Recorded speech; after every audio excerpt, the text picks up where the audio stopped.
What if getting married was as simple as moving in together? In Bhutan, traditional marriages often don't require formal ceremonies. Couples can simply start living together and raise a family without any legal paperwork. How would this change your view on relationships? When it comes to relationships and family dynamics, Bhutan shatters expectations. Imagine a place where women inherit the family wealth, choose their partners freely, and are fiercely protected by law. How does this unique approach to gender roles impact Bhutanese society? In Bhutan, a small Himalayan kingdom, the traditional power dynamics between men and women are turned on their head. This nation's matriarchal society challenges conventional views on marriage and relationships in ways that might surprise you. One of the most striking aspects of Bhutanese culture is the practice of polyandry in some regions. Here, it's not uncommon for a woman to have multiple husbands, often brothers. This arrangement, while unusual to many outsiders, is deeply rooted in Bhutanese tradition and serves practical purposes in this mountainous country. But the influence of women in Bhutanese society goes far beyond unconventional marriage practices. Let's talk about inheritance laws in Bhutan. Unlike many countries where sons traditionally inherit family property, Bhutanese law favors women. Daughters, especially the eldest, typically receive the family's wealth and property. This practice highlights the high value placed on women in Bhutanese culture and ensures their economic independence. The legal system in Bhutan also strongly protects women's rights and safety. The country imposes strict penalties for physical abuse, with even minor abusive actions potentially resulting in immediate imprisonment for husbands. This robust legal framework reflects the deep respect for women ingrained in Bhutanese society. You might be wondering how these practices affect daily life in Bhutan. The matriarchal system contributes significantly to gender equality and social harmony. Women in Bhutan often enjoy a level of autonomy and respect that's rare in many other parts of the world. This unique blend of tradition and modernity in relationships creates a social fabric unlike anywhere else. Did you know that this empowerment of women extends to other areas of Bhutanese life as well? Women play crucial roles in both rural and urban economies, often managing households and businesses with equal authority to men. In politics too, Bhutanese women are making their mark with increasing representation in government and decision-making positions. The impact of these practices on Bhutanese society is profound. By valuing and empowering women, Bhutan has created a culture where gender-based violence is low and overall satisfaction with life is high. It's a testament to how alternative social structures can lead to positive outcomes. Of course, no society is perfect, and Bhutan faces its own set of challenges. However, its approach to gender roles offers a fascinating case study in how different cultural norms can shape a nation's social landscape.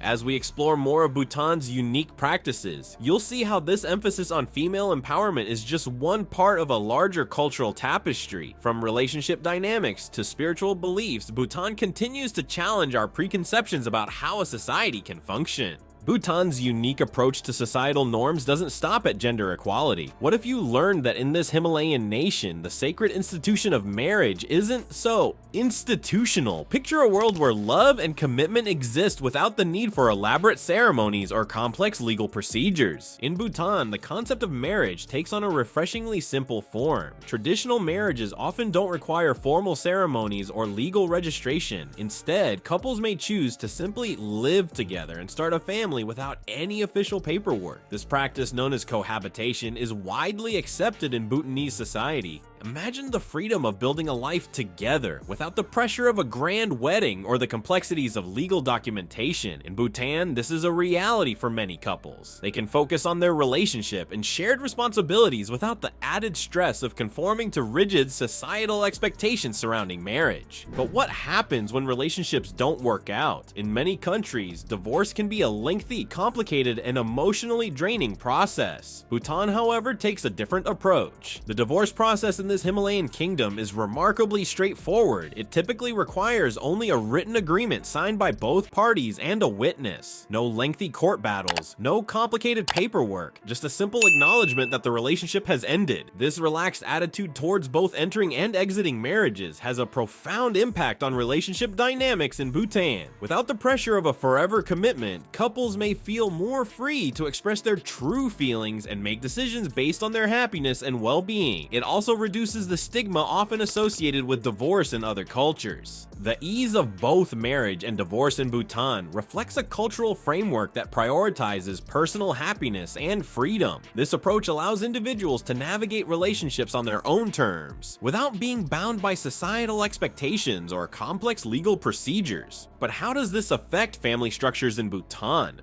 Interestingly, these unconventional practices don't seem to diminish the importance of family in Bhutanese society. Extended families often live together, and there's a strong emphasis on community and shared responsibilities. The flexibility in relationship status doesn't weaken family bonds. Instead, it allows for more fluid and adaptable family structures. This unique perspective on relationships challenges many preconceptions about marriage and family. In Bhutan, the focus is less on the formalities of union and more on the quality of the relationship itself. It's a reminder that love and commitment can exist independently of legal or societal constructs. The relaxed attitudes towards marriage and divorce in Bhutan contribute significantly to personal freedom and, arguably, to overall happiness. By removing the pressure of lifelong commitments and the fear of complicated divorces, individuals may feel more empowered to make choices that truly align with their personal well-being. While Bhutan challenges our assumptions about relationships, its cultural practices might leave you even more intrigued.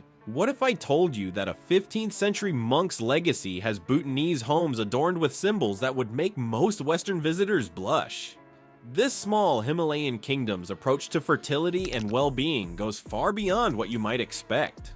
Welcome to the world of phallus worship in Bhutan, a practice that traces its roots back to the 15th century Buddhist monk Drukpa Kunli, also known as the Divine Madman. This eccentric figure is celebrated for his unconventional methods of teaching Buddhism, which often involved humor, shock value, and yes, phallic symbolism. In Bhutan, you'll find phallus symbols integrated into everyday life in ways that might surprise you. These symbols are painted on the walls of homes, carved into wooden sculptures, and even featured in religious ceremonies. It's a stark contrast to Bhutan's reputation for modesty and conservative Buddhist values. Imagine walking through a Bhutanese village and seeing colorful, detailed phallic art adorning buildings. It's a common sight that speaks volumes about the country's unique cultural blend. At the heart of this tradition lies the Chimi Lahang, often referred to as the Fertility Temple. Located in the Punakha Valley, this temple is a pilgrimage site for couples seeking blessings for children. The temple's rituals involve some rather unconventional practices. Couples are blessed with a wooden phallus, and women often carry or wear phallic symbols to increase their chances of conception. It's a fascinating example of how ancient beliefs continue to play a significant role in modern Bhutanese society. But Bhutan's cultural uniqueness doesn't stop at fertility symbols. The country is known for its strict ban on smoking and selling cigarettes. In 2004, Bhutan became the first nation in the world to completely outlaw tobacco sales. This policy reflects the country's commitment to health and well-being, as well as its Buddhist values that emphasize respect for life. Another distinctive aspect of Bhutanese culture is the country's commitment to organic living. Bhutan aims to become the world's first fully organic nation, a goal that aligns with its environmental policies and traditional agricultural practices. This commitment to sustainability is deeply ingrained in Bhutanese culture and contributes to the country's overall approach to national happiness. These cultural practices might seem contradictory at first glance. How does a deeply religious Buddhist nation reconcile reverence for phallic symbols with conservative values? How does a country balance ancient fertility rituals with progressive environmental policies? The answer lies in Bhutan's unique ability to blend tradition with modernity, always with an eye towards the well-being of its people.